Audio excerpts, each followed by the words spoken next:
Now at 6, this is Fox 61, Connecticut's news station. All eyes are on the election tonight, from the vote for president to all of the local races. We're counting down the minutes left until the polls close.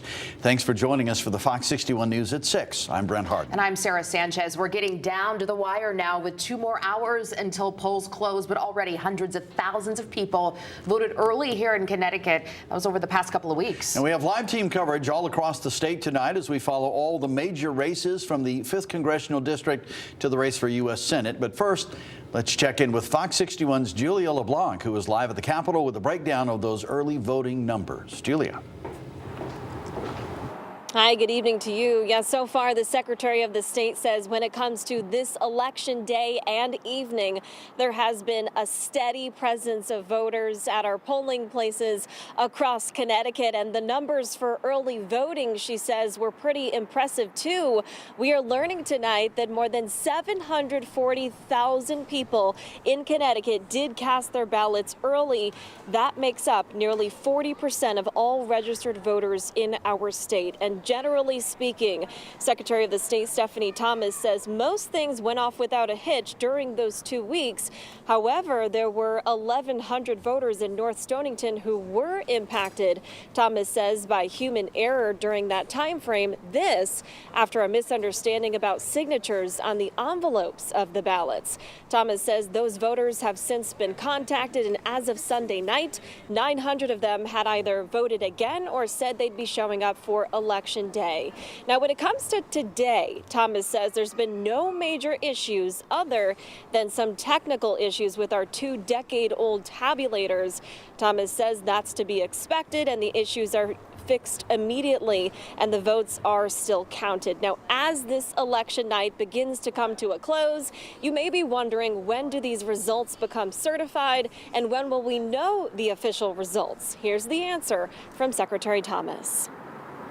I think we have somehow gotten used to this idea that results are known on election night, which has never been the case. There's no state in the country that certifies its elections on election night, and they haven't. Here in Connecticut, registrars have until midnight, or basically 11:59 p.m., to enter unofficial data. Now, after that deadline tonight, election officials have until Friday, November 8th to certify those results. And we do want to remind our viewers who are still heading out there tonight, just in case you do experience any issues at the polls, first try to hash them out with the moderator there. But if you need further help, the state did set up an election hotline. We have that number on your screen. You can call 866-733-2463, or you can email elections@ct.gov. Now, back out here live, I know we will mention it several times throughout this newscast, but just want to remind folks, you do still have until 8 p.m. to get out and cast that ballot. We're live here outside the Capitol building in Hartford. Julia LeBlanc, Fox 61, Connecticut's news station. Thank you, Julia. Police have arrested a man in East Lyme for apparently disorderly conduct. According to the town's Republican registrar, the man, who was a registered voter, refused to show his ID at his polling place and would not sign an affidavit allowing him to vote without an ID. The registrar says he then went to the community center to complain and got into an argument with town officials. He allegedly claimed a group of local Girl Scouts were not allowed to sell cookies at the polling site. One of the top races to watch here in Connecticut is the 5th Congressional District. U.S. Representative Johanna Hayes hoping to win another term in Congress. Fox 61's Matt Karen is live in Waterbury now with a look at her support. So, Matt, how's it going? Yeah, it's going well. There's a lot of optimism in the air. That seems to be the mood from the campaign. We were able to move inside the Courtyard Marriott. You can see the stage quite literally set behind us. The banner is set up. There's some balloons that have been blown up here. I was speaking with a member of the campaign who told me they are feeling cautiously optimistic, saying that the Congresswoman has been out since 6 o'clock in the morning at different polling locations, trying to work her ground game, earn every single vote that she can. She She is 51 years old. She got elected in 2019, made history as the first black Democrat and black woman to represent the state of Connecticut in Congress. The 5th District, as we all know, is one of the state's most purple districts. It usually is a very close race. It's been under Democratic control, however, since 2006. It incorporates much of western Connecticut. It does have some big cities like Waterbury, Danbury, Meriden, New Britain, but the suburbs and all those rural towns in western Connecticut tend to vote much more conservative. So this is a race that we are going to continue to watch.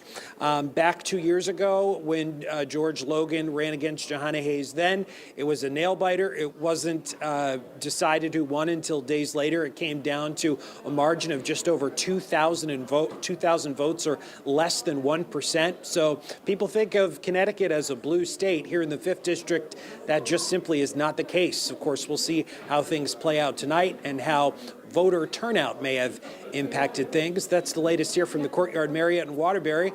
Matt Caron, Fox 61, Connecticut's news station. Thank you, Matt. Johanna Hayes is facing Republican George Logan in a rematch for the 5th Connecticut District. Fox 61's Bridget Bureau is also live in Waterbury. Last hour, she got an interview with the Republican candidate. So, Bridget, how's it going out there? George Logan is certainly hopeful that this is the year that he unseats his incumbent competitor, Johanna Hayes. He tried to in 2022, came up around 2,000 votes short, but he says the momentum is on his side. It might not look like it from the polling place we're at here in Waterbury. We're at Carrington Elementary School, and people are still trickling in. 2 hours to go till polls close, but they are far down in terms of the numbers these polling places have seen in years past, where they've seen thousands of people come through the door. Today, poll workers tell me that around 454 voters have come through Carrington Elementary School. George Logan is not deterred by that because he says so many people have opted to early vote. Connecticut now has 2 weeks of that early voting option. People are absentee voting as well. So he says a lot of people he feels are turning out for him. He's very excited by the polling numbers that he's seeing internally. And he also feels that people are just ready for a change in Washington. He says Johanna Hayes, his competitor, has voted in line with the Biden-Harris administration 99% of the time. And keep in mind that Biden's approval rating right now is 37%, an all-time low. So he says he is going to be the change maker if he gets the chance to go to Washington. He's going to be representing a lot of different communities, not just Connecticut Republicans, but also he is black, he's Latino, he's the son of Guatemalan immigrants. He also has experience serving as a state senator here in Connecticut. He's also a mechanical engineer. So he says that he will bring all that experience, all that expertise, all that perspective if he's lucky enough to represent Connecticut residents in Washington. Take a listen to what he said to me just moments ago. I don't want to go to Washington to represent any political party or special interest group other than the folks in the 5th Congressional District, our families, our parents, our veterans, our seniors. There's so much to be done that we need to tackle that unfortunately my opponent just hasn't done. She's had the opportunity to do that. She hasn't, and now it's time for a change. So he told me, as you listen right there, he told me he would be an independent, free thinker if he went to Washington. His allegiance, he tells me, will be with Connecticut, not with the Republican Party. And he really wants voters to know that. So he is eagerly standing by waiting for these votes. Last time around in 2022, if you remember, Brent and Sarah, we waited till Thursday morning to find out the result of this tightly contested race. George Logan is hoping for an outcome and result tonight. He's hoping, of course, he is the victor, but he does think realistically you might have to wait a day to find out these results. But he is excited. He is energized. He says he has a lot of momentum heading his way. So we'll see if he can make history tonight. It would be, if he's successful, he would be the first Republican to be sent to Washington representing Connecticut in 18 years. We'll see if he can do it. We'll be live throughout the night right here on Fox 61 and on Fox 61 Plus. But for now, we're live in Waterbury. I'm Bridget Bureau, Fox 61, Connecticut's news station.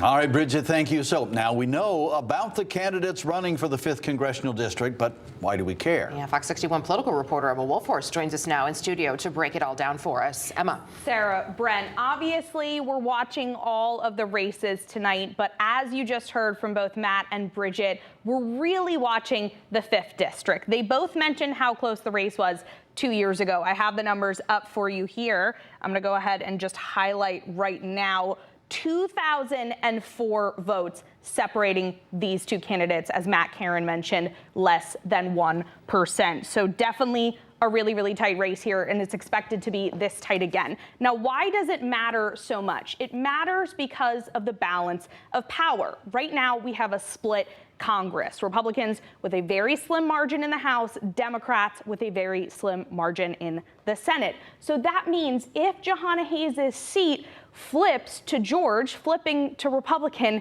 that could shift all of the balance of power in Congress. Why this matters, this is obviously a presidential election year, and whatever the party majority is in Congress can really impact what a presidential administration is able to get done. So whoever wins the White House, they're really going to want to know if they have party support or not in Congress to be able to pass and fund everything they want to try and pass and fund. So we'll definitely be following this race as well as the others. But as I said, a specific focus on the 5th here, as we could see that seat flip. Sarah, Brent.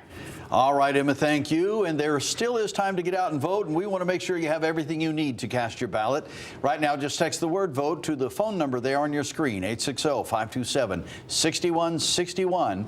It'll send you to a link to our Fox 61 voter guide with all sorts of information for Election Day, including finding your polling place, which may have changed this year for some voters. There's a lot more to check out, so again, text the word vote to 860-527-6161 to get a link to that guide. Well, new tonight, a man is recovering after being shot in Hartford. Police say the victim, a man in his 30s, was shot on Ward Street just before 2:30. He was taken to a hospital with non-life-threatening injuries.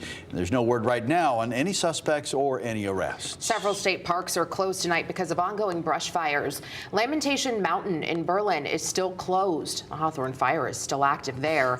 And Rocky Neck and Sunnybrook state parks are also closed. That includes the trails there. As a reminder, a burn ban is still in effect for all state parks and wildlife areas. A $5,000 reward is being offered for information about the person who abandoned a dog in Middletown. That dog, now named Chucky, was found on Halloween in McCutcheon Park. Chucky was found with extremely matted fur, so bad he was barely able to move his legs to walk. If you know anything about this dog, call Middletown Animal Control.